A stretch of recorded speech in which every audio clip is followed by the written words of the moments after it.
Target natin nasa 25 tsaka sa 50.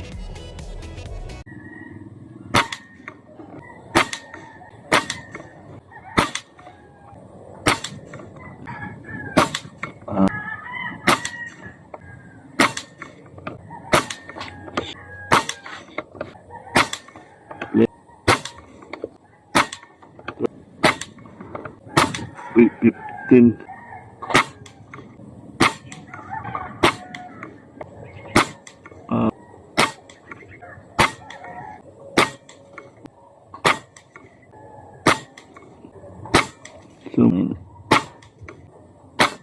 So,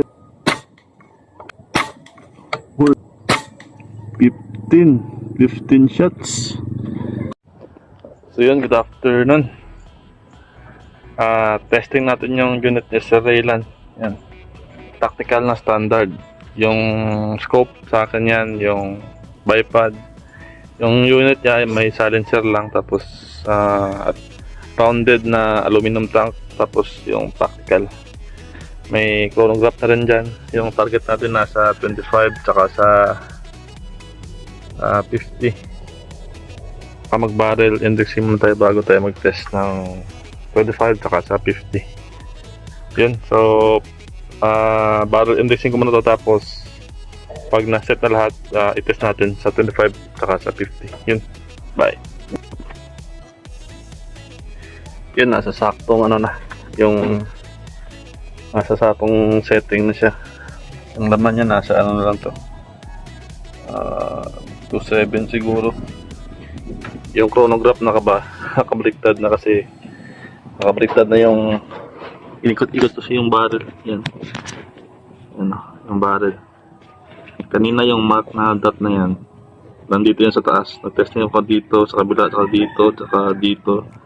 Dito siya, dito naka-barrel index yung markings na yan. Mamarkahan ko na lang pag na-consider para at least may idea siya. Yun, papakita ko sa inyo yung tama niya. Pero testing muna natin yung groupings ito bago natin ulit makita.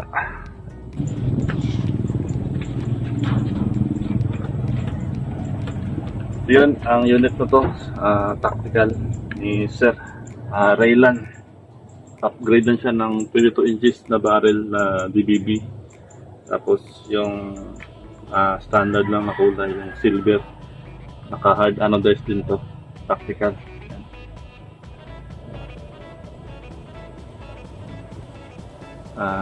Yung tank niya aluminum na rounded, 0.37 yata. Yan, tapos may silencer na rin yan. So testing na natin doon sa 25 at sa 50. Ang gamit nating pellet is ito, Astro na precise lang, hindi siya sorted. Yan. Yung dating Astro, yung test ko, yung pag-test ko dati, napakaraming oil, kaya ito nugasan ko ng liquid soap para at least matanggal yung mga oil. Nasa 1.8 yung output nito, tapos 3K at 2.7 na lang pala yung laman kasi nag-testing tayo dun. So bukan natin yan sa 25-50. So yan yung tama niya kanina. Yung aim point ko, ito yan, yung center ng scope. Tapos yung indexing ko na yan, tapos yan. So ito yung pinili ko na yung pinaka center talaga yan. Yan, testing ko na yan kanina. Susubukan natin sa anong setup to, anong MB. Subukan natin muna. Kasi kanina nag-adjust na ako ng power. Subok tayo ng MB. So first test ito. Ang gamit natin Astro na precise lang, hindi siya sorted. Kung may mga flyers man yan, yung mga UP, ganoon. Ito, try natin ngayon. Sa taas tayo.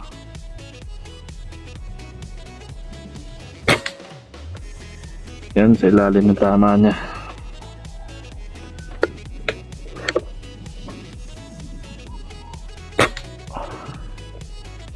859 na MB, dalawa.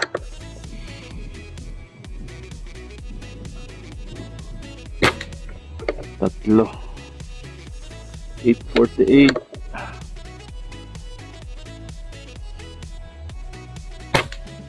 Apat. 848. Apat. Yun, 5. Angat na, ibaba natin yung tama niya. Medyo malalim.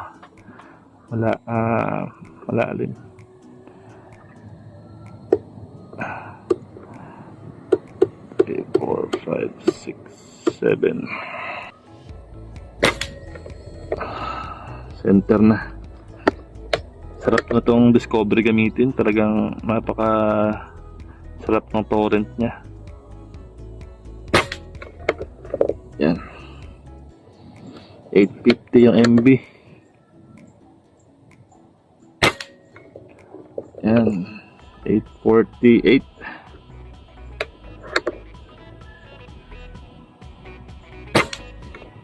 Baba. 843. Yun yung groupings niya. Yan, naka-adjust tayo ng power. Tingnan natin kung medyo kasi malaki to. Yan. Try natin ulit dito sa kabila. 829.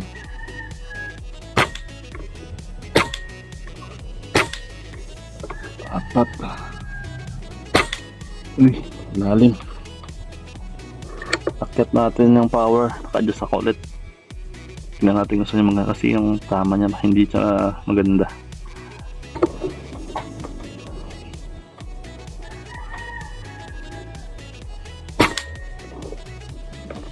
889.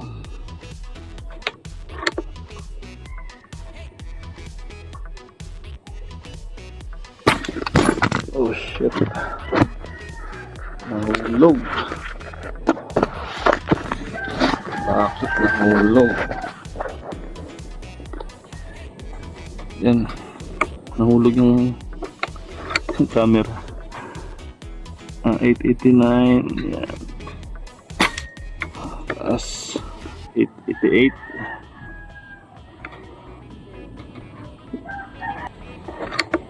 Yan.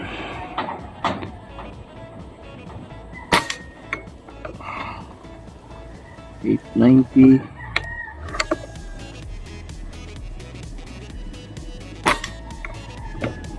Yan.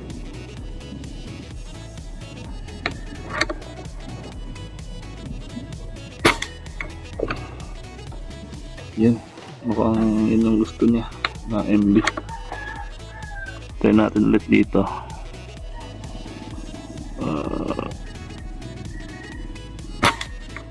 Sa 893 tapos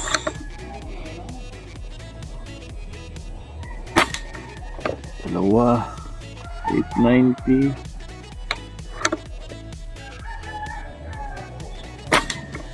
tatlo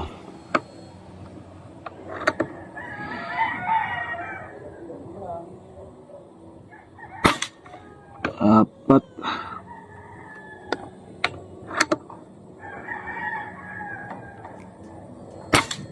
lima mahangin sige lang 6 7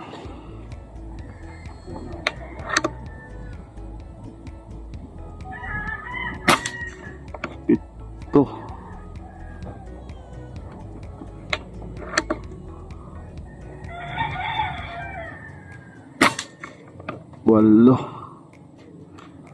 walang pliers 9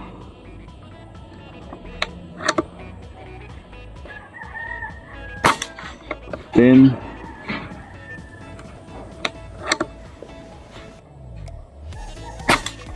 11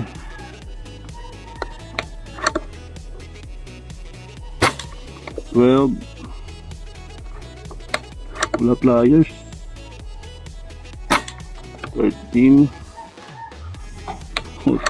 Hangin. Hangin na. 14. Wait, 15. 15 shots. Putik na grouping. Sabi, 1 hole. May hangin pa ba to? Wala na, nasa ano lang to, 2,000. Try natin sa 50 muna. Magkarkalang ako ng hangin. Pero try ko muna sa 50. Kung ano ang tama doon sa 50. Tira lang ako ng 2 o 3. Tignan ko lang. Ito yung hold natin. Ganda ng lipad ng pellet. Sabi. Sa 2. 2,1 at 2,000. Ang laman. 3. 4.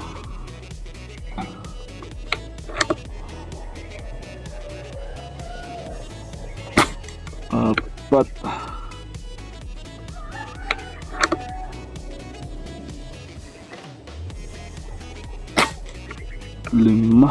Ganda tumama. Walang pliers 6.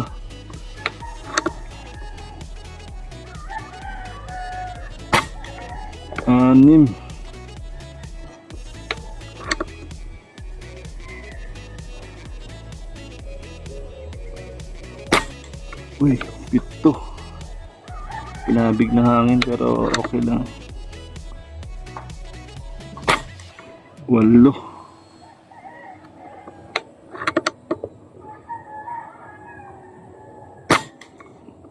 10.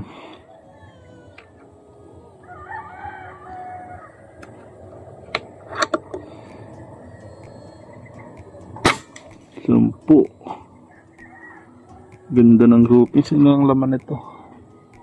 19. Pwede pa. Isa pa. Baka bumaba ang tama nito. Wala nang hangin. Yun. 11. 12. Putik na grouping na yan. 13. Lupit ng DBB. 14.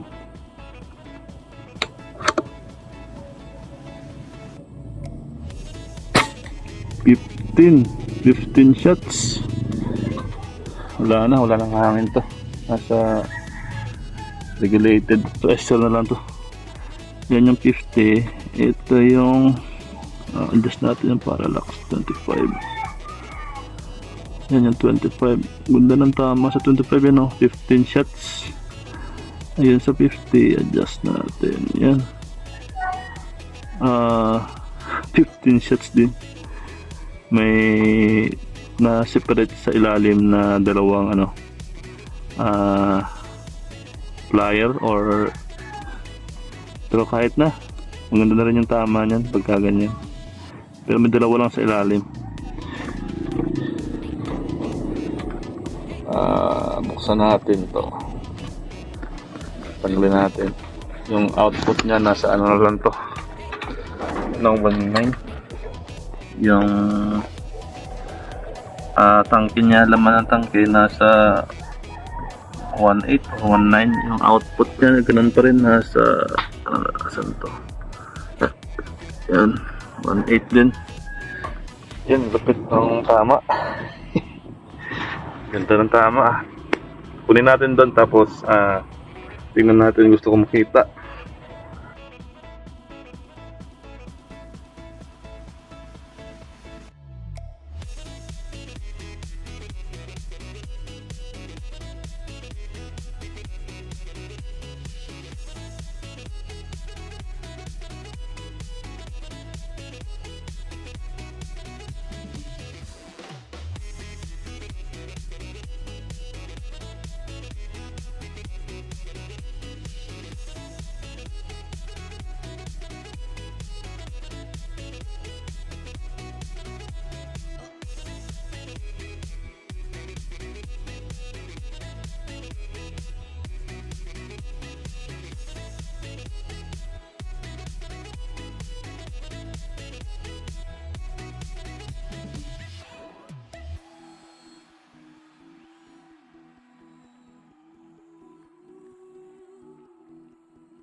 So ito na yung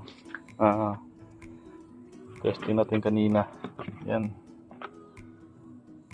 Bali ito, ano ba? Ito yung barrel indexing ko kanina. Yan.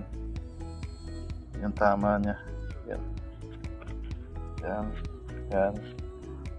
Tatlo, 4, 5.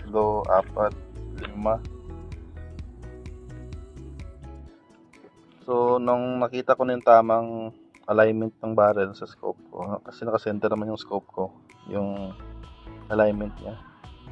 Ito yung pinili ko, tapos pagpili ko dito, ito yung endpoint ko kanina. Yung nagbabarrel indexing ako, ito yung endpoint ko. Ito yung unang tama niya, tapos dito, tapos niya sa dito. So, ito yung pinili ko sa pinakamalapit na central talaga. Tapos nag-testing ako sa iba-ibang MB yan. 850, 830. Yung last na testing ko, 888. Yan. Ito. Alam mo siguro kung ilang shots to. Putik na yan. Grabe. Ayan, parang pellet lang kalaki. Yung piso, parang ulo lang ni Rizal yung tama na kalaki. Talagang literal. Malaki pa ulo yata ni Rizal. Yan sa piso. Yan. 15 shots. Ito. Ginawa ko. Napakaliit niyan. Kaya yun yung masasabi ko dun sa pag nag-testing talagang testing talaga, hindi yung 5 shots lang na testing. Talagang pwede mo yung maitago, pero ito 10 shots or mas lalo na 15 shots hindi mo yan maitatago talaga. Tulad yan, 4 shots lang yan. Ito 5 shots, ito 5 shots din, solid 15 shots. Yan sa 50 naman meron ito 15 shots din to. Yung target ko na maliit lang sa medyo malaki lang sa pellet yung butas, 15 shots. Meron dalawa na nakalabas pero solid yan, 15 shots. Wala kang makikita ang ganyan na sa price range nito na tinetest ng ganyan 50 shots, 50 yards. Kaya talaga napaka-importante na malaman mo ang groupings ng unit na binibili mo sa 25 saka sa 50. Kasi pag 25 pwede na to kung sa lang, kung susumahin lang, talagang pwede na to, okay na. Pero yan, tulad nyan, pwede sa to sa hunting, pero mas maganda talaga pag pag na tune ng maayos, tapos sa 50 pasok sa piso. Ayun lang. Papadala ko na to ang unit ni Sir next week na, kasi bukas sarado ng mga padalahan, kaya next week na to. Yun yung chronograph, nakabaliktad na kasi binaliktad yung barrel. Yung index niya ito, yan, nasa ilalim yan, Sir. Yung R, mayroong R. Napakalupit ng BBB ngayon. Talagang pag yung R, pag may merong R, legit yan. Yan, sa amin yan galing. Sa amin na mga pinagkakatiwalaan ng Mr. Roland sa DBP. Yan. Yun lang. Sir Raylan, yung unit mo ipapadala ko na rin to. Yan. Bye.